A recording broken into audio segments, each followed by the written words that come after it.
Bom dia, pessoal. Espero que todos estejam bem. Hoje nós vamos prosseguir aqui com a nossa unidade 1 e vamos tratar especificamente de princípios e funções do direito do trabalho. Eu gostaria de, mais uma vez, dizer a vocês que podem ficar à vontade para perguntas, para intervenções, podem fazê-lo aqui pelo chat. Lorena e Nicole, estagiárias docentes, estão atentas ao chat para me alertar se eu, porventura, não perceber o chamado de vocês. Mas vocês podem também, pelo microfone, podem pedir a palavra. Aqui será interessante no dia de hoje, especialmente, porque o tema dos princípios, ele é bastante relevante para a ciência do direito e muito relevante também para o direito do trabalho. E eu gostaria de dar a essa explanação de hoje um caráter mais prático possível, no sentido de tratar de casos concretos. E em sala de aula, né, quando a gente está lá no DEDIR, eu sempre incentivo a participação dos alunos e das alunas, trazendo experiências de vida e de trabalho, né? Eu sei que muitos de vocês ainda não tiveram experiências profissionais, mas conhecem alguém, sabem situações, casos, que podem ser importantes para que nós possamos consolidar o conhecimento, né? Aquilo que nós estamos aprendendo aqui na disciplina. Então, nesse sentido, mais uma vez também reafirmo o caráter panorâmico dessas aulas virtuais do PLE, dessas atividades síncronas, e aí, diferentemente do que acontece em sala de aula física, quando nós temos um semestre inteiro para tratar do conteúdo, aqui nós temos 2 meses. Então, eu vou tentar apresentar a essência dos conteúdos previstos, mas eu só posso fazê-lo de modo panorâmico, sem um aprofundamento que nós conseguimos em sala de aula. Daí a importância, mais uma vez, da plataforma Moodle. Lá nós podemos aprofundar os debates e, no âmbito da autonomia do estudante, vocês devem acompanhar o desenvolvimento da disciplina na doutrina. É importante, muito mais importante do que no ensino presencial, a análise doutrinária no ensino à distância. Então, feitas essas considerações, mais uma vez, né, renovando essas considerações, eu sigo aqui para o nosso conteúdo de hoje. Vamos tratar de princípios.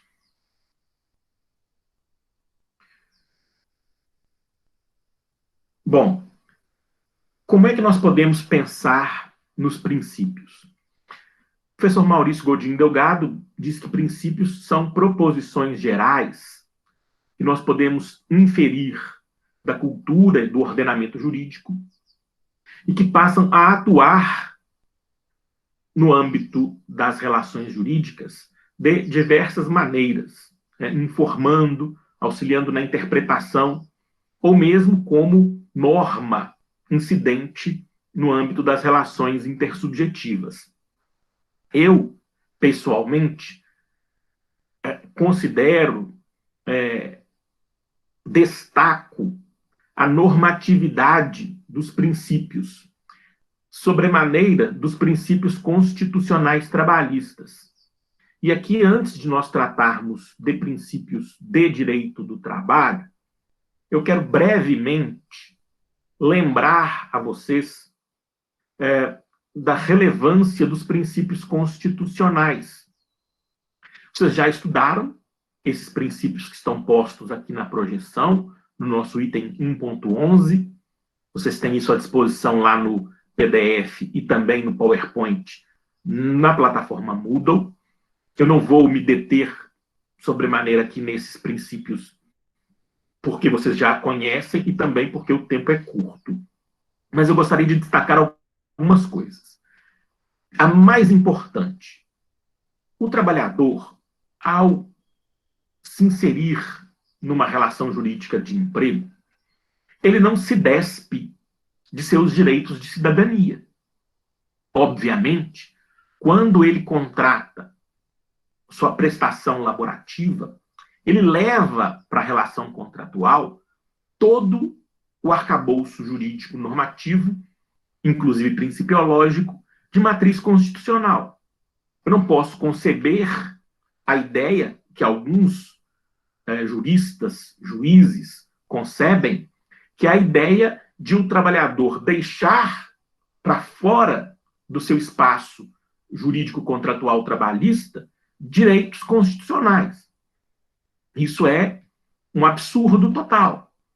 O fato de ser empregado não permite o afastamento da incidência de direitos constitucionais.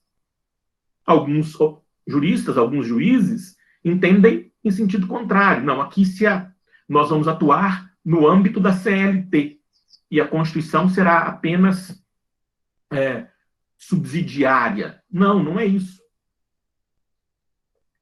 Direitos constitucionais, e aqui eu incluo princípios constitucionais, como normas jurídicas, que são os princípios, eles têm dupla eficácia.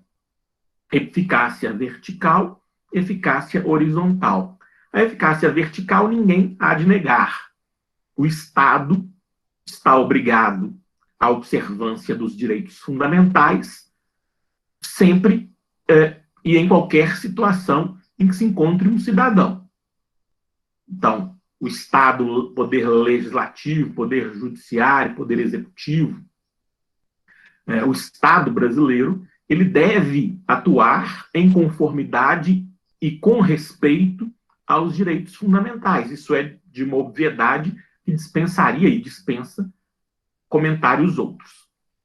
Gostaria de destacar a eficácia horizontal dos direitos fundamentais, muitas vezes negada no âmbito do judiciário, e que eu vou trabalhar detidamente na nossa unidade 5, quando formos tratar do exercício do poder.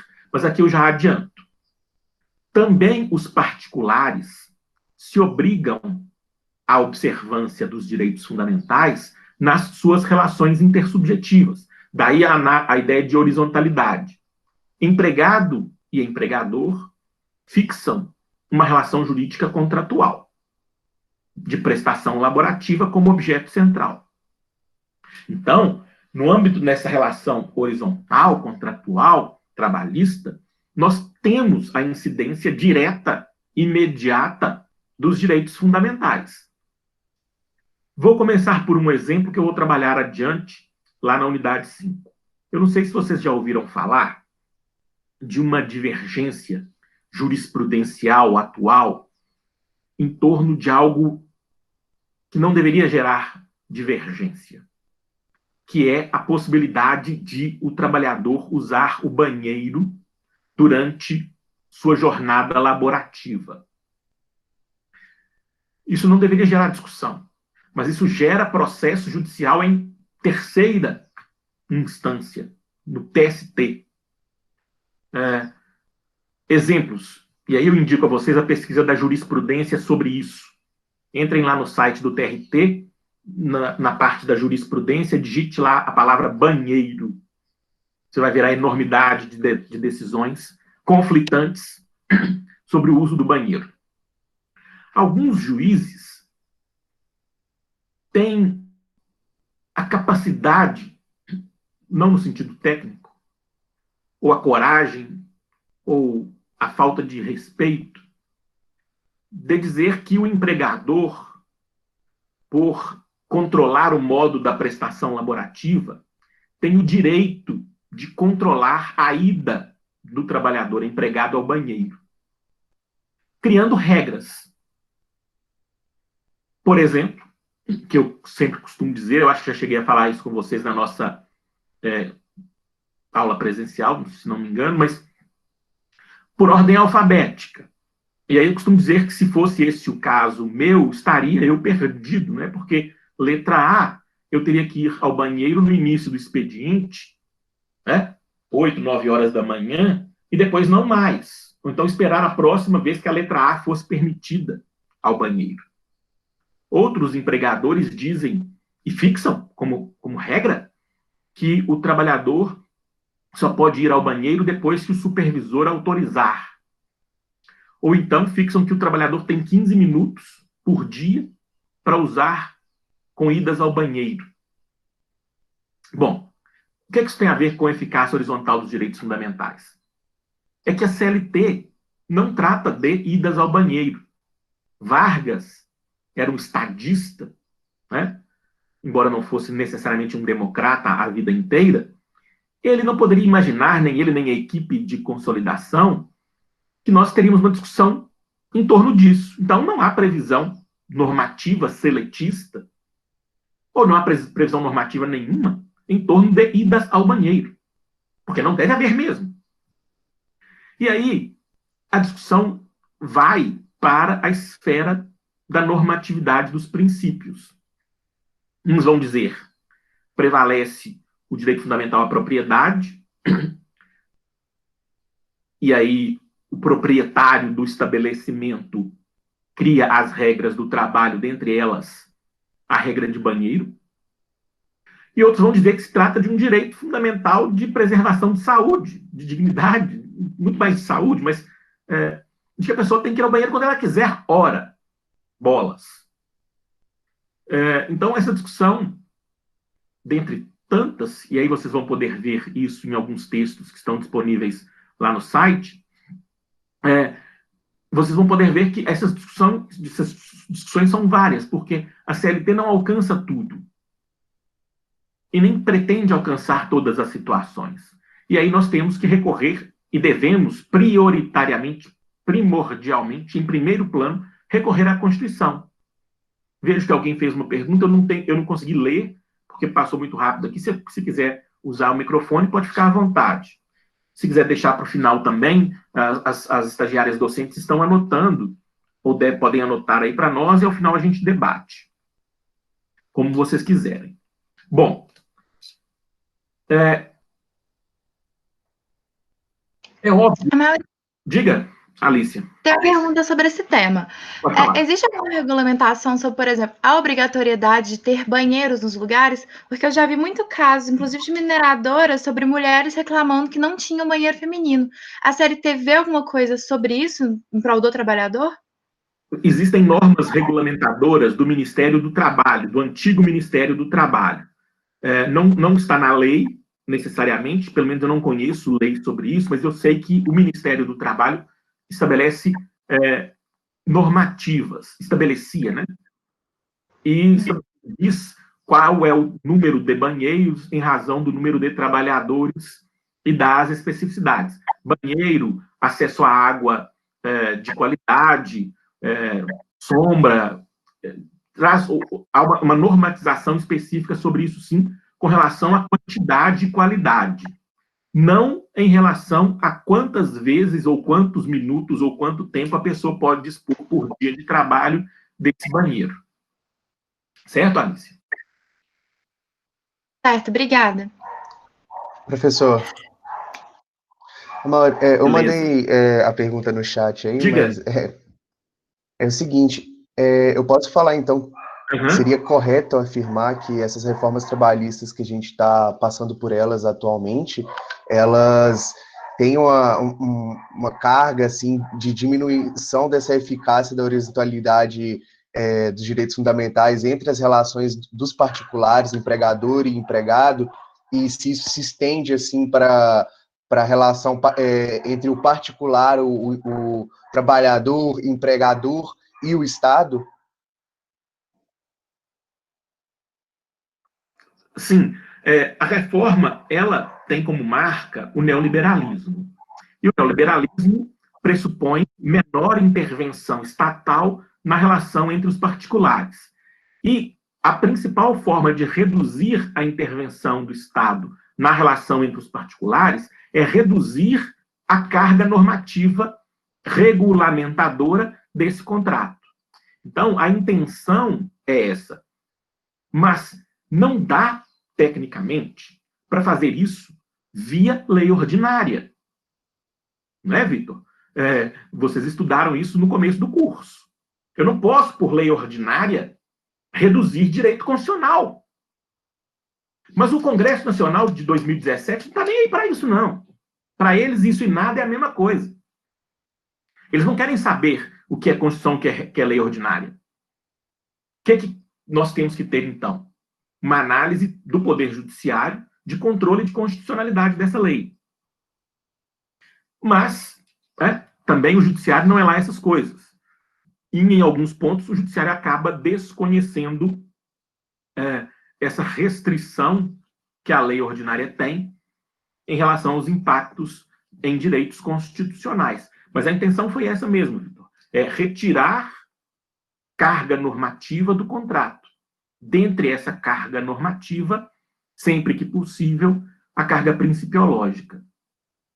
Resta ao Poder Judiciário restabelecer as coisas como devem ser. E como fazer isso? Da análise dos direitos e dos princípios fundamentais. Afinal de contas, a regra do artigo 7º constitucional, que traz o rol dos direitos trabalhistas, essa regra está inserida no conjunto dos direitos fundamentais. O legislador constituinte quis assim. Por falar no legislador constituinte, vocês têm aí uma imagem do livro do Gedit, de 2019, em que nós tratamos da Assembleia Nacional Constituinte. Cada autor, ou cada grupo de autores, analisou um dispositivo da Constituição escolhido para dizer como é que ele tramitou na Assembleia Constituinte.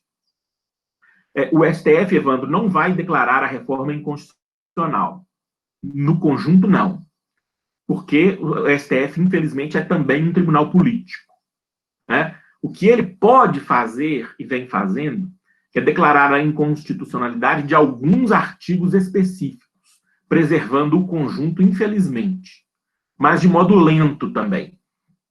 E, aliás, é bom que seja assim, sabe, Evandro, de modo lento, porque se o STF for analisar a lei da reforma globalmente, a tendência é de que ele declare constitucional globalmente.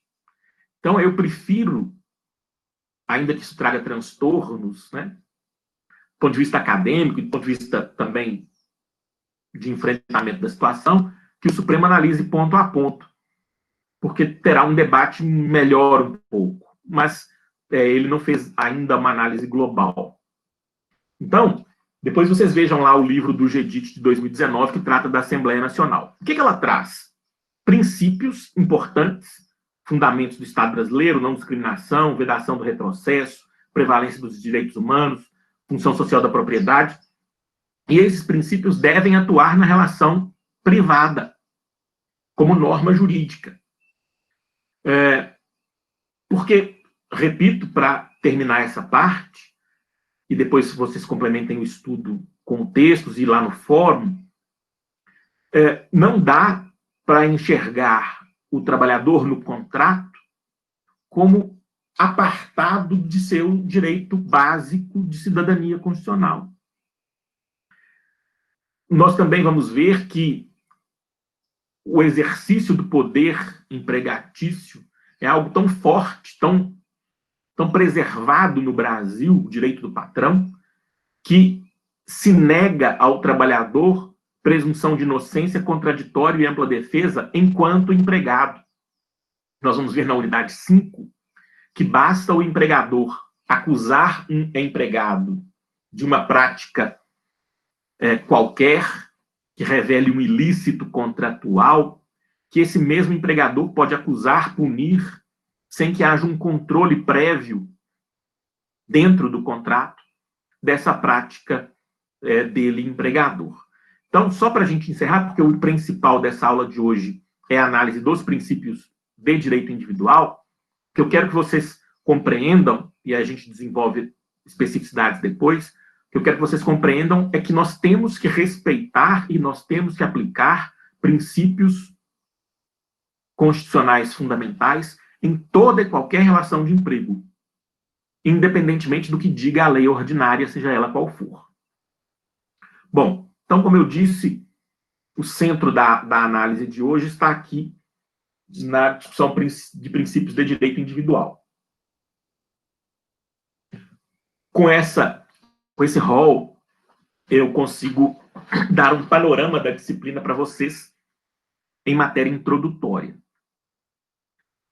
De início, o princípio da proteção, que historicamente fundamentou o direito do trabalho no mundo inteiro.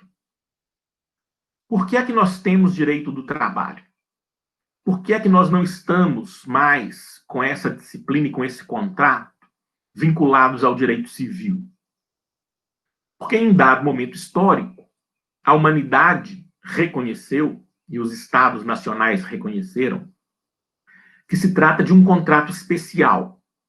Especial porque necessariamente firmado entre desiguais. Necessariamente um contrato marcado pela hipossuficiência de um dos contratantes, que é o trabalhador. E diante dessa hipossuficiência, dessa fraqueza contratual, há a necessidade de uma intervenção estatal de caráter normativo para corrigir minimamente essa desigualdade natural. Quem detém o capital, quem detém a propriedade, quem detém os meios de produção no capitalismo é o detentor do poder. Não é claro? Quem detém propriedade privada, meios de produção e capital, num sistema capitalista que sobrevaloriza isso, essa pessoa detém poder.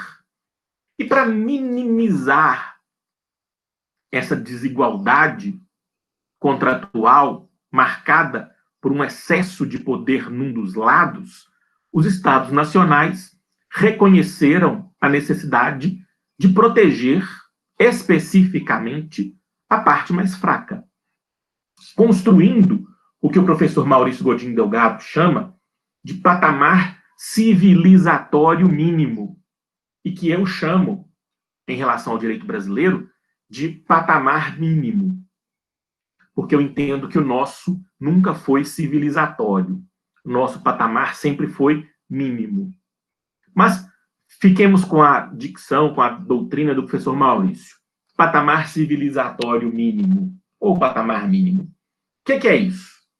É um conjunto de normas.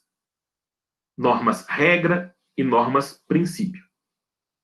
O que esse conjunto de normas faz?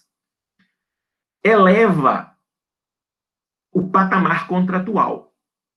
Historicamente, nós temos aquela ruptura em 2017, que vocês têm que se lembrar dela. Historicamente, esse patamar fixava o quê? Bom, abaixo desse conteúdo normativo mínimo, a contratação é ilícita. Sendo ilícita, passível de correção, de atuação, principalmente no âmbito do Poder Judiciário. Era algo claro, como nós vamos ver aqui. Contratou contra a CLT, contratou emprego sem a CLT, contratou emprego abaixo da CLT, esse empregador se colocava na zona do ilícito, que deveria ser combatido. Hipossuficiente no sentido de parte mais fraca, que não consegue, por si só, contratar em igualdade. Daí a ideia de hipossuficiente. Por si só, ele não consegue contratar em igualdade. Cabe ao Estado corrigir essa posição, ou melhor, corrigir essa situação de desigualdade com a intervenção normativa. E a intervenção normativa se dá através desse patamar mínimo. Como é que nós temos ainda, basicamente, como é que nós tínhamos historicamente? Quando um empregado é contratado, ele não precisa, hoje, amanhã pode ser diferente, né? Que vem aí a continuação da reforma trabalhista. Hoje, quando um empregado é contratado, ele não precisa perguntar ou inserir no contrato cláusula de assinatura de carteira, cláusula de fundo de garantia do tempo de serviço, com alguma ressalva no trabalho intermitente, que a gente vai tratar depois, mas como regra geral que comporta exceções, então, após a reforma. Férias, 13º. Todos esses direitos, eles são incorporados automaticamente ao contrato, sem que tenha que haver negociação, discussão, debate em torno disso. Esse é um dado da regra. Há emprego, há esses direitos. Então, isso melhora a capacidade negocial. Imaginem o seguinte, como quer o governo. Se eu não tenho nenhum direito trabalhista pré-estabelecido no meu contrato, o que vai acontecer comigo? Eu vou ter que negociar com o meu empregador do zero. Então, eu tenho que sentar lá e falar assim, olha, ô, patrão, vamos negociar aqui, ou ele vai falar comigo, ô, empregado, vamos negociar aqui o seu contrato. Nós vamos partir do zero. Né? Carteira de trabalho. Aí vamos negociar se vai assinar ou se não vai. Férias, vamos negociar. 13º, fundo de garantia. Então, vejam a fraqueza contratual daquele que tem que negociar do zero. Daí o princípio da proteção, estabelecer um conteúdo mínimo, abaixo do qual, historicamente, não poderíamos negociar. A reforma rompe essa ideia e o aprofundamento da reforma piora isso, como nós vamos ver adiante. Bom. Amaury. Oi, Laura. Uma dúvida. Quando esse contrato... É porque essas cláusulas elas são automáticas no contrato. Mas quando o contrato é naquela situação que você falou ontem, que é o dobro do valor dos benefícios da Previdência, essas cláusulas, elas também são automáticas? A maioria, porque esse trabalhador, como eu disse aqui, essa é uma regra que comporta exceções depois da reforma, né? Essa é uma exceção, mas ela não está com todas essas cláusulas excepcionadas. O artigo 611-A e o 444, parágrafo único, esses dois artigos dizem os limites. Há um rol de assuntos que estão postos à negociação individual contra ou abaixo da CLT, Laura. Então, daí dizer que nós tínhamos uma situação antes de 2017, em que o princípio da proteção era amplo, geral e irrestrito, e nós temos esse princípio atenuado em situações específicas após 2017, com uma crescente atuação estatal para flexibilizar cada vez mais esse princípio. E aí nós temos... Oi. Pensando, talvez, eu acho que seria dependendo do caso concreto. Mas numa situação dessa, vamos supor que o empregador ele queira alegar que o empregado ele pode abrir mão desses direitos, e como não estava prevendo no contrato que isso, então ele não podia reivindicar ou nada desse tipo. Isso é possível acontecer? Isso aí é o pensamento correto do empregador? Eu não entendi. Tá, vamos lá. Como é que acontece? Bom, a pessoa ganha 13 mil reais, tem curso superior. E aí ela vai ser chamada a negociar. A regra estabelece que para negociar abaixo ou de modo diverso da CLT, deve haver consenso. Então, esse é o primeiro ponto. Alguns empregados altamente especializados ou de difícil contratação no mercado, vamos dar o exemplo dos médicos. Não tem médico sobrando hoje no país. Então, o que acontece? O médico, ao ser chamado pelo seu patrão, então nós estamos tratando de médico empregado, a negociar, como há uma escassez, e se ele for altamente especializado, essa negociação pode ser favorável a ele. Então, ele vai dizer o que ele abre mão, o que ele não abre mão, e em troca de quê ele abre mão? Em troca de quê? Agora, pode ser o caso de um trabalhador que não consegue essa negociação, então ele vai aceitar, ele vai aderir, ele vai só concordar. Porque se ele não fizer isso, ele perde o emprego. Não sei se eu te respondi, Laura. Respondeu. Tipo assim, é porque eu não sei, eu não tô conseguindo formular, mas essa negociação, ela tem que ser explícita no contrato. Sim, tem que estar escrito. Tá, não. Beleza, porque minha dúvida era se não tivesse explícita, se o contratante podia alegar essa possibilidade. Tipo assim, mas eu tô Tudo que for excepcional tem que estar escrito e assinado. Beleza, muito obrigada. Em geral, não precisa, não. O que é excepcional precisa. Boa pergunta, Laura. Valeu. Mauri. Maria Clara? Isso, eu tenho uma dúvida. Quando você fala dessa supressão de direitos, eles vão ser, ou eles já estão sendo meramente suprimidos, ou isso está sendo monetizado de alguma forma? Ou seja, você não vai ter XYZ direitos, mas isso pode se converter em tantos por cento de aumento salarial, ou é uma mera supressão? Entendi. Nós não temos dados objetivos ainda. Não há pesquisa publicada que consiga mostrar isso. O que é que nós podemos inferir da realidade?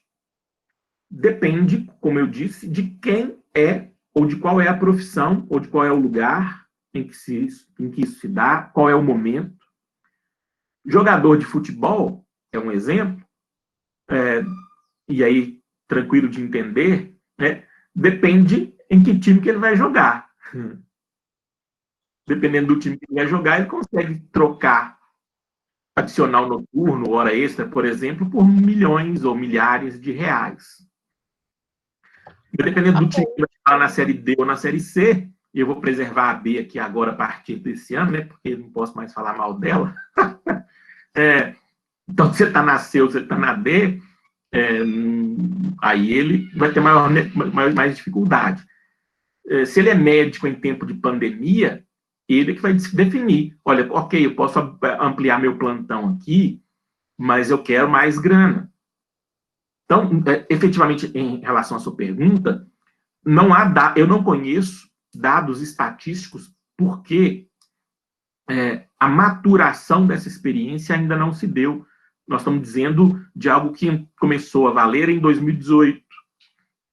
E eu não conheço nenhum estudo objetivo, com pesquisa de campo, com pesquisa documental que seja, que mostre essa realidade, mesmo porque o IBGE está sendo muito atacado, né?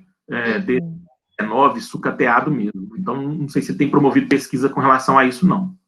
Entendi, muito obrigada. Nada. Bom, voltando aqui, então, quais são duas principais decorrências do princípio da proteção? E aí eu vou tratar dos dois princípios B e C aqui conjuntamente.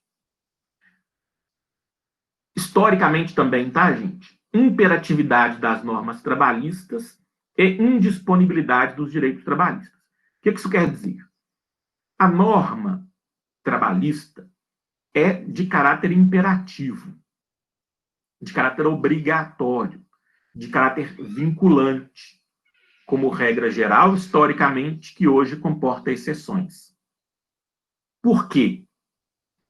Porque se for dado, e em breve parece que vai ser, a um empregador escolher se vai cumprir ou não, eu imagino, e eu só posso imaginar por enquanto, que se essa escolha for livre, o patrão vai escolher não efetivar direitos trabalhistas, não cumprir direitos trabalhistas, não garantir no contrato direitos trabalhistas. Por isso que no mundo inteiro, o padrão, que também comporta exceções, é o padrão de imperatividade da regra trabalhista, de imperatividade da norma trabalhista. Porque se ela for mera escolha, mera opção, nós podemos imaginar que a opção do patrão será não cumprir.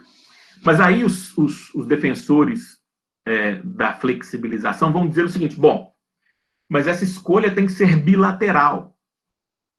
O empregador não pode ou não poderá tornar facultativa a imposição da regra unilateralmente. O empregado vai ter que concordar. Lembram do discurso do presidente? O trabalhador vai ter que escolher ter emprego ou ter direitos, porque os dois não dá. Sempre o discurso e a prática, quando das reformas, sempre esse discurso e essa prática são nesse sentido, de escolha do trabalhador. Mas essa é uma escolha falsa. Por quê? Porque se a pessoa está com fome, se ela está desempregada, se ela não tem dinheiro para pagar o aluguel, ela não tem livre escolha. Ela tem imposição do mais forte. Daí que, historicamente, nós temos a imperatividade. E da imperatividade decorre a indisponibilidade dos direitos como lógica decorrência. O direito trabalhista, historicamente, como regra geral que comporta hoje exceções, o direito trabalhista é indisponível. O trabalhador não pode dizer assim, bom, no meu caso aqui eu concordo em abrir mão do meu direito. Não podia ser assim até 2017. Né? Temos hoje a exceção que está aqui apontada do artigo 444, parágrafo único, combinado com 611-A, que trata desse trabalhador com curso superior que ganha mais de R$12 mil. Mas há outros exemplos que nós vamos tratar ao longo da disciplina. Um outro princípio importante, que nós também vamos estudar em conjunto aqui, letras D e E. O primeiro é o princípio da condição ou cláusula contratual mais benéfica. O que quer dizer isso? Uma vez contratado o trabalhador, ele terá em seu contrato cláusulas contratuais estabelecidas no momento da admissão. Essas cláusulas contratuais, elas não precisam ser escritas para que elas tenham validade. Elas podem ser verbais. Quais são as mais comuns? Salário, jornada, né? Todo mundo que começa a trabalhar, ainda que não escreva num pedaço de papel, ajusta logo no primeiro dia. Qual é o meu horário de trabalho? E aí fixa a jornada. Bom, seu horário é de 8 às 17. Você vai ter uma hora de intervalo para alimentação, meio-dia. Beleza. E quanto eu vou receber por isso? Você vai receber um salário mínimo. A partir dessas duas cláusulas naturais, nós vamos inserindo outras ao longo do tempo. E o que acontece, como regra geral, que comporta exceções? Essas condições de trabalho só podem ser alteradas pelo empregador se houver uma condição substituta mais benéfica. Se essa condição for melhorada do que decorre aqui na letra E do nosso esquema, o princípio da inalterabilidade contratual lesiva, como regra geral que comporta exceções. Ou seja, eu não posso alterar um contrato se essa alteração resultar em prejuízos ao trabalhador. Isso também traz uma vantagem relevante, historicamente, para o trabalhador. Por quê? Porque uma vez que ele está contratado, ele se coloca como subordinado ao patrão. Nós vamos ver isso na próxima unidade.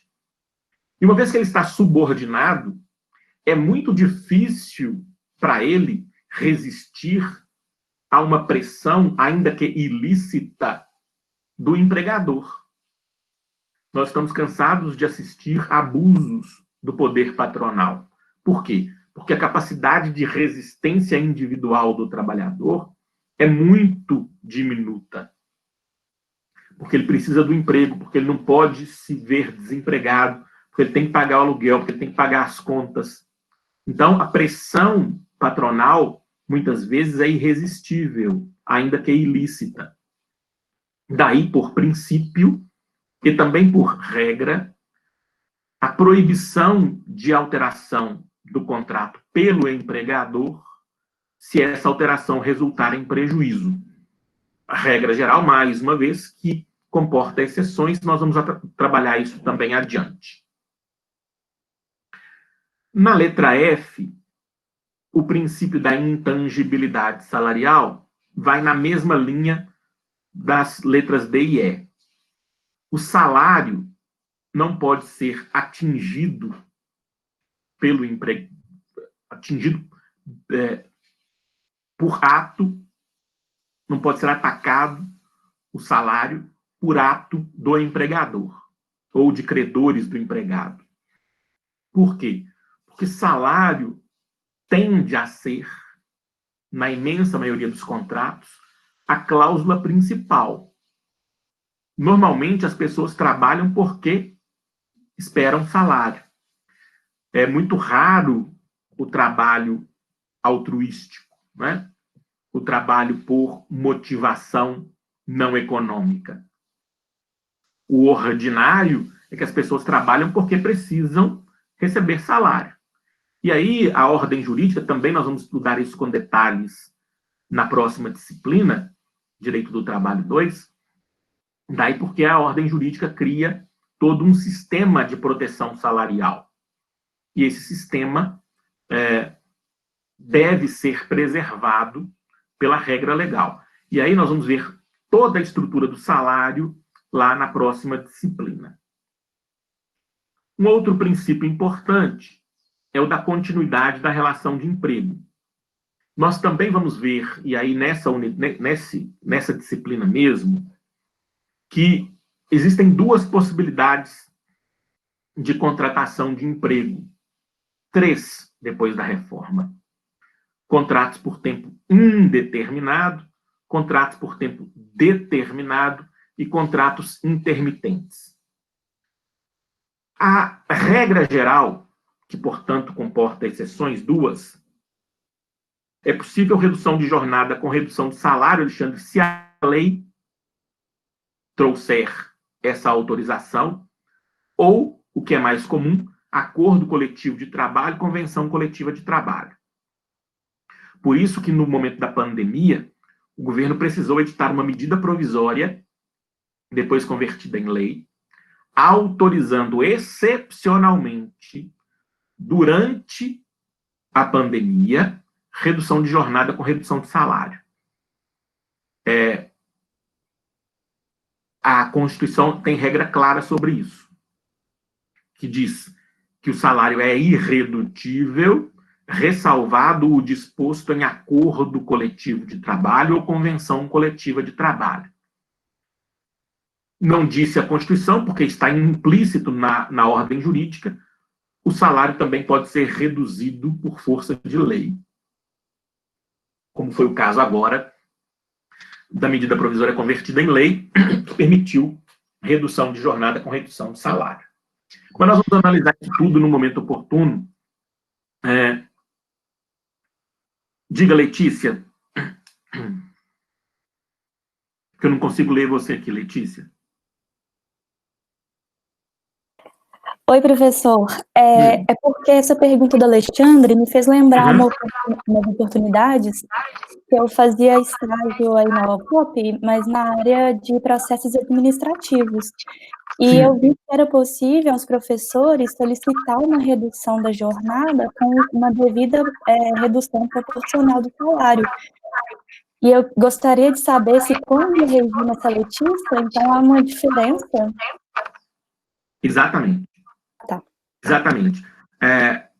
No âmbito do serviço público, eu nem sei te dizer, porque aí a disciplina do professor Federico, não sei como é que isso atua, como é que isso se dá, não. Obviamente se dá nos termos da lei, né? Porque na administração não se faz nada sem previsão legal específica.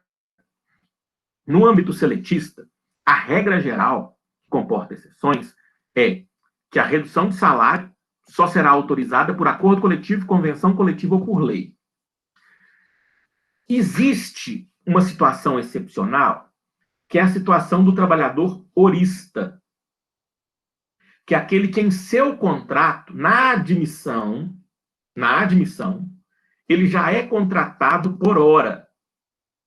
Então, não se fala em redução de salário do horista se ele trabalha menos horas em um mês. Tá? Mas a gente trata de salário lá na disciplina próxima. Há uma outra pergunta, Jaxlaine, é isso?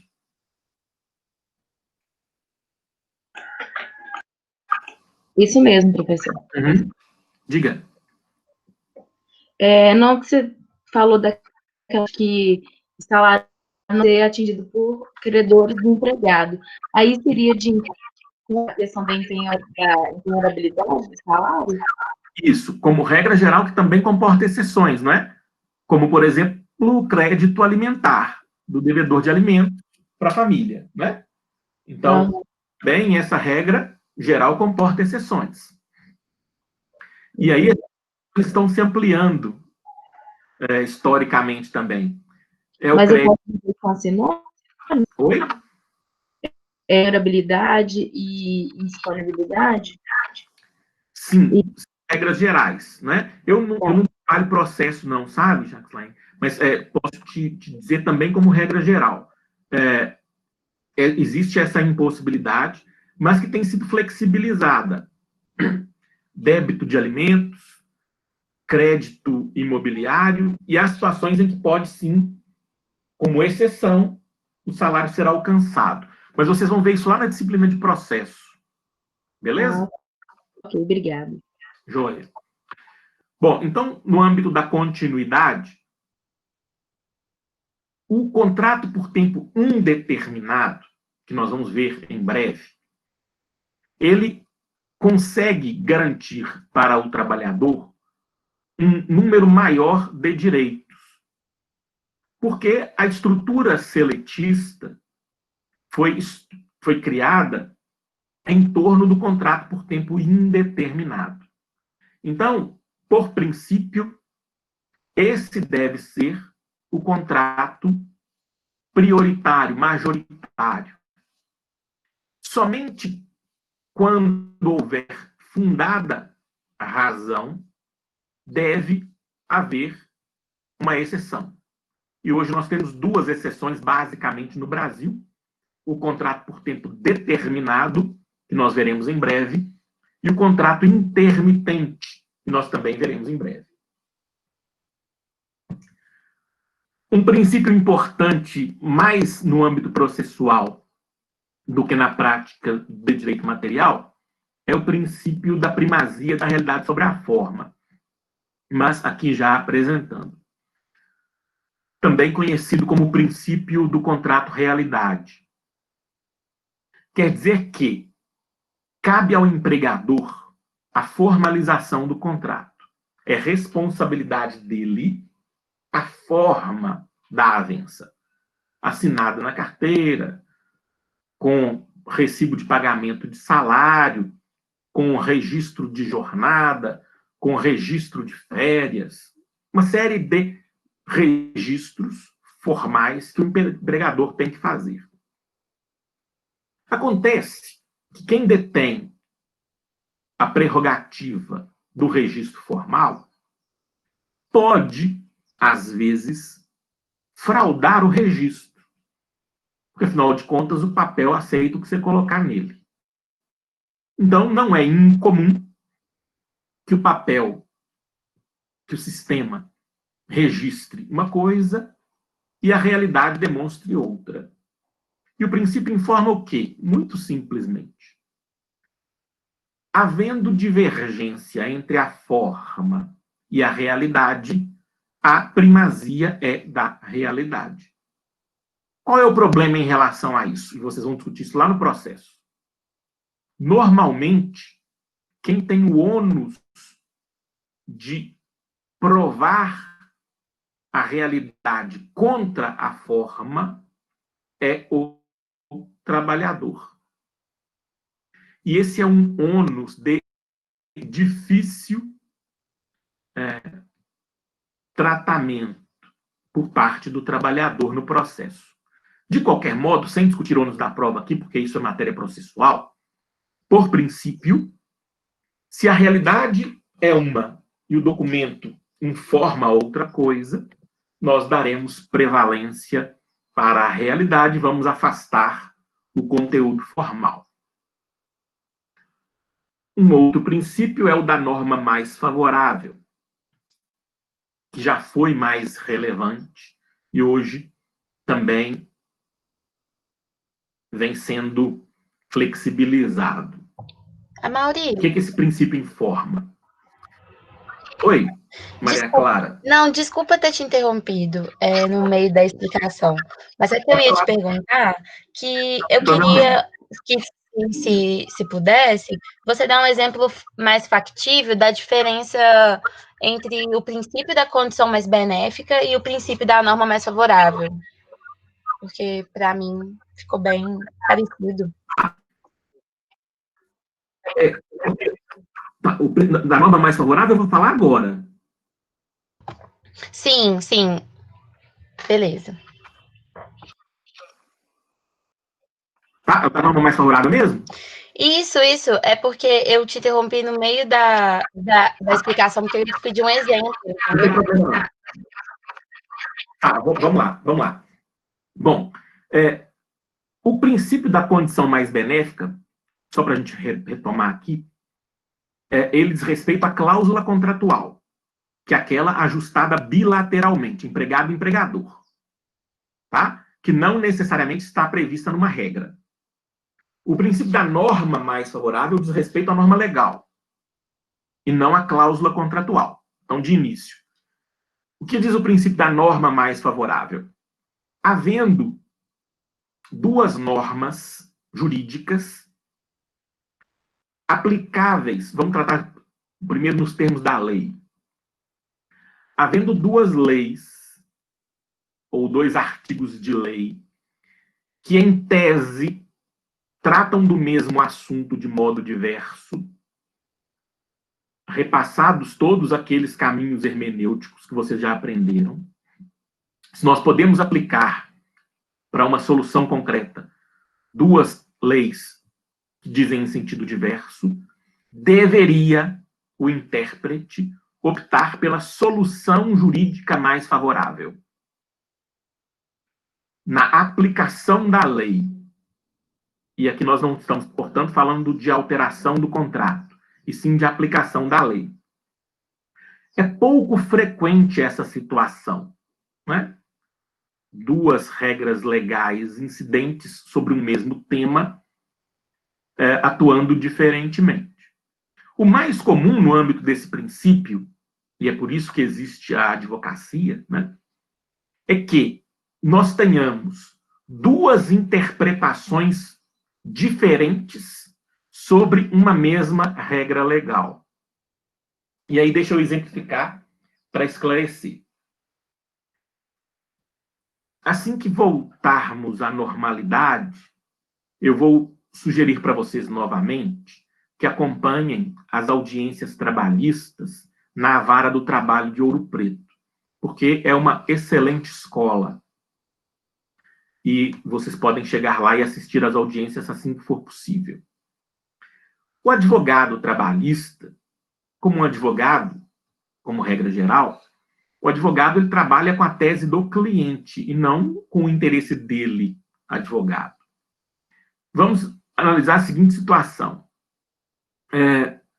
Banco de horas. Nós vamos estudar banco de horas lá na próxima disciplina. Mas o banco de horas estabelece que se a pessoa trabalhar mais durante um dia, ela não precisa receber horas extras, desde que o patrão conceda folga para o empregado em outro dia. É um regime de compensação de horas. Nós vamos estudar, isso eu estou trazendo como exemplo para a gente poder sinalizar aqui a distinção.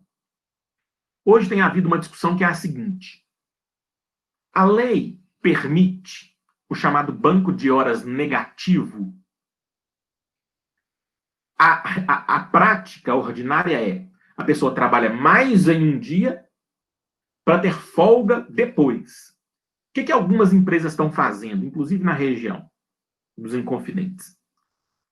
Contrata o trabalhador e ele começa com folga. Então, ele começa devendo no banco de horas, para aí depois ele trabalhar mais quando o patrão precisar. Então, trata-se de pura e simples interpretação da lei. 2 entendimentos. Um advogado vai dizer sim, é possível banco de horas negativo, porque a compensação pode começar do menos para o mais. O outro advogado vai dizer não, a regra seletista estabelece que primeiro o mais, depois o menos. Só um exemplo singelo, tá, gente? De uma disciplina, aliás, de uma próxima disciplina, que é Direito do Trabalho 2. Bom, o que deveria, por princípio, prevalecer no caso concreto? O resultado mais favorável para o trabalhador. Por que é que isso é um princípio de difícil verificação? Porque as pessoas que interpretam, mesmo o juiz, né, nós já estamos cansados de saber disso, mesmo o juiz, quando interpreta, ele pode trazer para o processo uma carga valorativa prévia. O juiz não é um ser apartado da realidade social, nem deve ser. Então, ele interpreta do jeito que ele achar melhor. Ele tem 2 soluções possíveis. Banco de horas negativo é lícito, banco de horas negativo é ilícito. O que ele deveria fazer? Ele deveria, na dúvida interpretativa razoável, solucionar de modo mais favorável ao trabalhador aquela interpretação normativa. E aí a diferença para a condição mais benéfica, ou inalterabilidade contratual lesiva, é que nós estamos tratando da interpretação da norma legal. Lá, nós estamos tratando de impossibilidade de alteração de uma cláusula contratual. Certo aí, gente?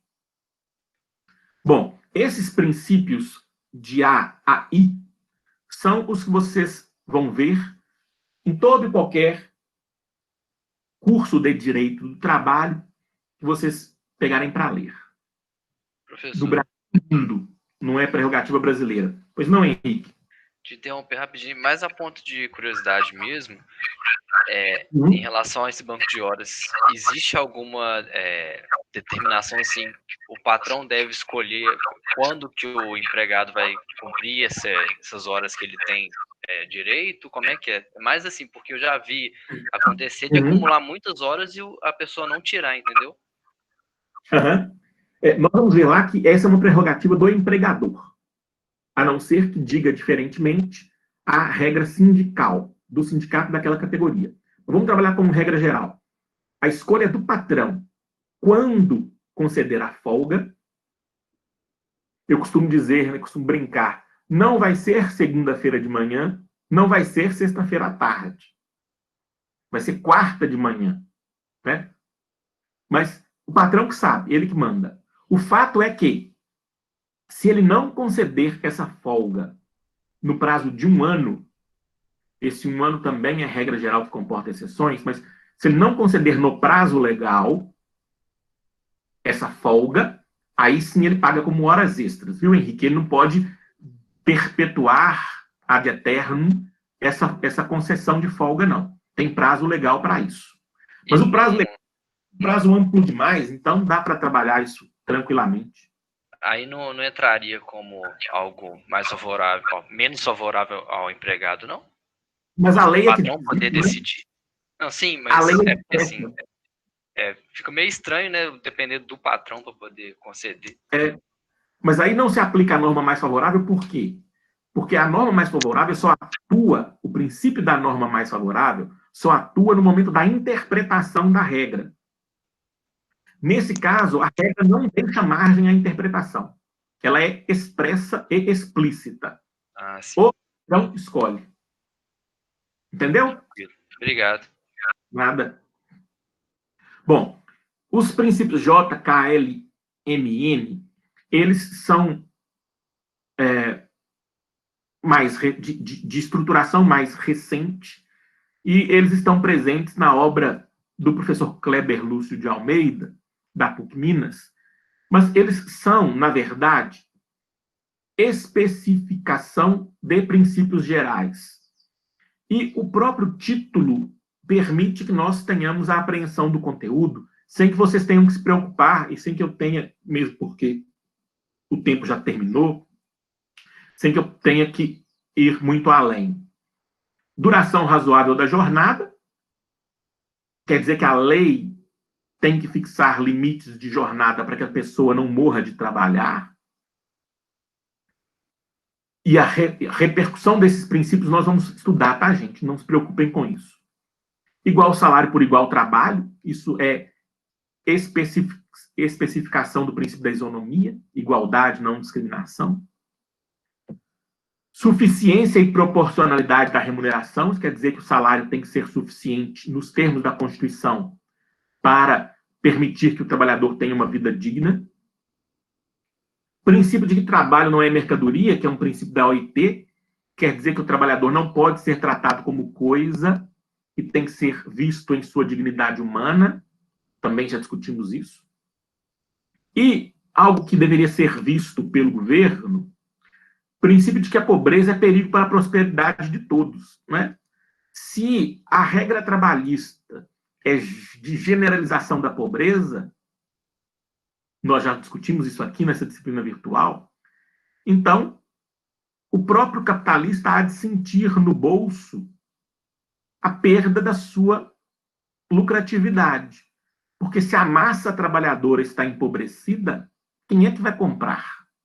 Né? Infelizmente, esse princípio é desconhecido por parte do legislador, por parte do governante brasileiro. Bom, então, com relação aos princípios em panorama geral, era essa a minha análise, e aí eu convido vocês a ver esse tema na doutrina. Aqui é essencial. A aplicação prática desses princípios vistos hoje, nós vamos fazer ao longo de toda a disciplina, não se preocupem com isso, tá? Nós faremos isso ao longo das 2 disciplinas de Direito do Trabalho. Vou deixar aqui um dever de casa, que é a leitura a respeito das funções do direito do trabalho. Eu não sei se já está na plataforma Moodle, mas se não estiver, eu acho que não está, vou postar agora, que é um artigo meu, que se chama Função Capitalista do Direito do Trabalho no Brasil. Eu acho que eu mandei esse artigo para vocês no início do semestre, no início do ano, quando da disciplina presencial. Quem já leu, beleza. Se quiser ler de novo, é ótimo. Quem não leu, eu sugiro a leitura para que nós possamos seguir com a disciplina. Todo esse item está lá no artigo, e eu vou postar agora, Ítalo, Função Capitalista do Direito do Trabalho no Brasil. Eu vou postar daqui a pouquinho, vocês vão ter acesso. Eu acho até que eu já mandei por e-mail, mas não tem problema, eu vou postar no AVA, que é o nosso espaço virtual de aprendizagem. Então, eu peço que vocês leiam esse artigo com atenção, para que nós possamos seguir com a disciplina na semana que vem, com a nossa unidade 2, porque a 1 termina aqui. Bom, alguma dúvida, senhoras, senhores? Lembrando que vocês sempre podem trazer as dúvidas para o chat, aliás, desculpa, para o fórum, né? E nós podemos discutir lá. Outra coisa, eu, atendendo a pedido, e aí eu não vou, infelizmente, lembrar o nome, se o aluno estiver aí, pode dizer, mas um pedido de um aluno muito justificado, fundamentado, eu deixei o questionário dessa unidade 1 aberto até segunda-feira. Eu tinha previsto para fechar hoje, porque aí eu podia fechar a avaliação de participação também hoje. Mas o argumento é muito justo. Vocês poderão, durante o fim de semana, trabalhar nesse questionário. Então, o que eu vou fazer? Eu vou, agora, dar acesso a vocês à unidade 2, lá na plataforma Moodle. Ela já está pronta, eu vou apenas dar um clique e vai aparecer lá para vocês agora a unidade 2. Quem já concluiu os trabalhos de um... Professor. Diga, Diego. Foi eu. Eu agradeço que você tenha aceitado essa proposta que eu fiz. Não, é mais do que justo, Diego. Como eu disse na primeira aula, nós estamos todos aprendendo, né? E às vezes eu penso uma coisa que não tem nem lógica, e vocês têm que me apontar mesmo. Olha, por que eu vou sonegar a vocês o final de semana do questionário? Não tem lógica, né? Eu posso fazer essa avaliação de desempenho na segunda-feira, essa avaliação do meio ponto. Posso fazer isso segunda, não tem problema. Por isso, Diego, até esclarecendo aqui, eu vou fechar o questionário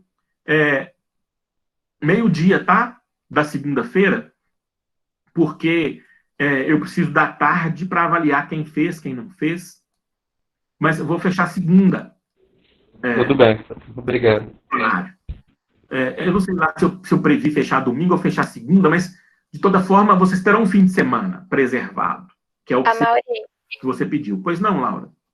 É só uma pergunta, porque, assim, eu sei que você respondeu isso no primeiro dia de aula, mas eu fiquei um pouco com dúvida sobre a participação. Porque são vários fatores, né, que você falou. É a participação na aula, no fórum, no questionário e tal. Por exemplo, no fórum, a obrigação ela é facultativa ou ela é obrigatória? Não tem nada obrigatório. Eu ainda estou vendo, Laura, como é que nós vamos ajustar isso, sabe? Nós estamos vendo isso, uma novidade. Eu não estabeleci, não, mas seria aconselhável a participação no fórum, não para perguntar, mas para responder às perguntas feitas por outros colegas. Beleza. Porque vocês têm, e aí é obrigação, a única obrigação, que cumprir 60 horas nessa disciplina. Porque, independentemente de qualquer coisa, no histórico de vocês, virá que vocês cumpriram 60 horas. Só que a atividade síncrona, ela não tem 60 horas. Se eu não me engano, eu já esqueci como é que foi. Tem lá no plano de ensino quantas horas tem de atividade síncrona. Vocês têm que cumprir 60.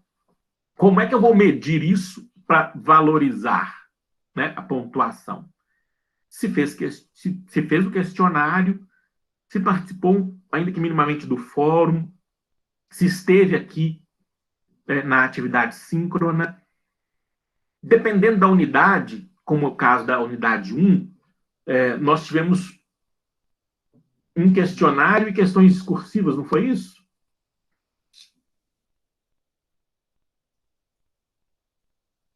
Peraí, que eu tô abrindo. Tá, eu também estou tentando abrir aqui, mas outras unidades, elas terão um número maior de questionários. Então, dependendo da unidade, nós teremos mais tarefas. Dependendo da unidade, nós teremos menos tarefas. E eu quero encontrar uma forma justa de valorizar participação. Mas sempre aberto a sugestões, tá, gente? Não tem nada fechado aqui, não. O que eu disse é que todos devem, ao final da disciplina, cumprir as 60 horas e ter a máxima pontuação que vocês puderem. É porque, assim, eu fiquei meio com medo de, por exemplo, dessa obrigatoriedade do fórum, e aí vai começar a aparecer, aí eu começar, tipo assim, vou ter uma dúvida muito nada a ver aqui, só para contar que eu participei, entendeu? Para não ficar um negócio, às vezes, até congestionado de dúvida boba. Não é o caso. Melhor será se você puder responder alguma dúvida, todas por enquanto, pelo menos, ontem eu não vi, porque eu estava fora, todas foram pertinentes até aqui. Mas eu não quero fazer disso também algo artificial, tá, Laura? Não, beleza. Então, é só porque, assim, era um receio até... Às vezes deu ficar muito bitolada com isso e ficar postando coisa nada a ver, entendeu? Só pra ter, assim, que eu participei. Agora, o questionário é algo bem objetivo. Fez, não fez, não é? Aparece lá, registra lá. Pelo menos eu espero que o questionário registre isso, né? Eu nunca fiz, então... São expectativas. Mas nós vamos discutindo isso ao longo do PLE. Tá bom, Laura? Bom. Beleza, Mauri, muito obrigada. Então nós vamos agora para o AVA, para que nós possamos... Eu vou postar esse artigo lá para vocês complementarem. vou liberar a unidade 2. Quem não concluiu a 1 deve concluir antes de começar a 2. Quem já concluiu a leitura, as leituras, o estudo da unidade 1, já pode começar a unidade 2. Tá bom, pessoal? O questionário, então, fica aberto no final de semana. Combinado? Qualquer coisa, por e-mail, no chat, no fórum, vocês podem me chamar. Beleza? Amaury, só uma dúvida. O artigo que você sugeriu é para a gente iniciar 2 ou ainda é da unidade 1? Ele é da unidade 1, mas ele melhora a interpretação de toda a disciplina. Tá, joia. Beleza, obrigada. Tá?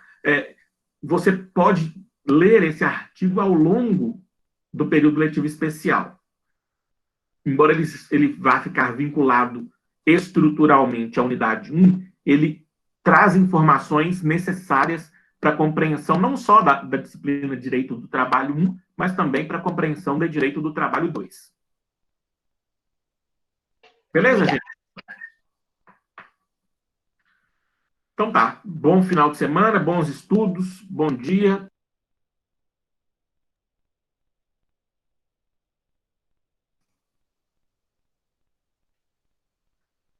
Só por falar em gravação, eu vou resolver o problema do YouTube hoje ainda. Espero. Tá, gente? Abraço para vocês.